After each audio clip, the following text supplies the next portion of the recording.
katoa. Barbara Kiriga. Thank you, Mr. Speaker.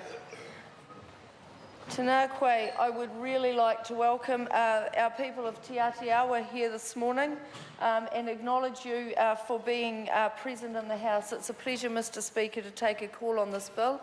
I would also like to acknowledge Mahara Okoroa, our Minister Finlayson, and also I would like to acknowledge our Committee Chair, Nuk Karako, who has worked tirelessly on not only this legislation but a number of pieces of legislation.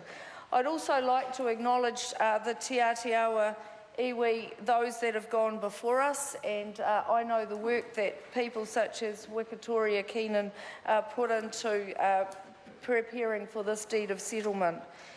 And I would also like to acknowledge the Te Atiawa generosity in accepting what has been offered in terms of this negotiation, because you know, for everything that's been through this over the last 156 years or whatever it is, it's just been an awful situation, and it's taken a very long time to redress.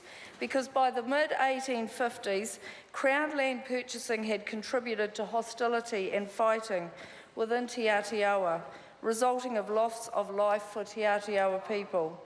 In March 1860, the Crown's insistence on completing a land purchase at Waitara, despite the strong opposition of many Te Atiawa, led to the outbreak of the First Taranaki War.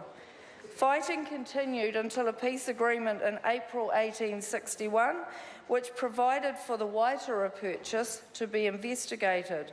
However, the Crown precipitated another war by occupying various blocks before this investigation was completed.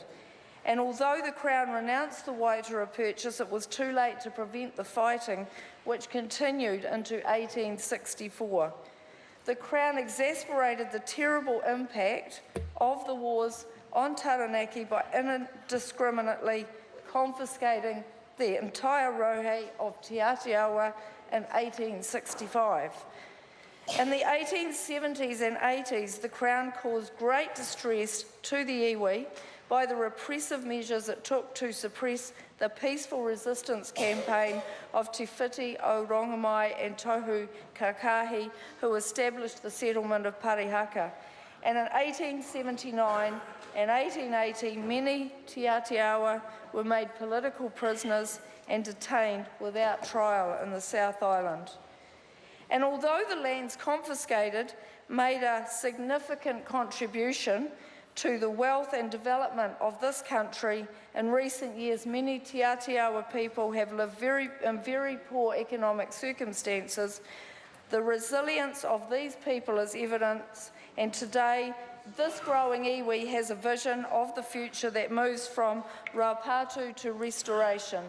So I would like to acknowledge the iwi today. I would like to acknowledge that the vision that you have for your people of Taranaki, and I would like to help you and offer to be part of anything that you would like to do going forward and help you, because we have a lot of making up to do, and this settlement is only a very small part of that.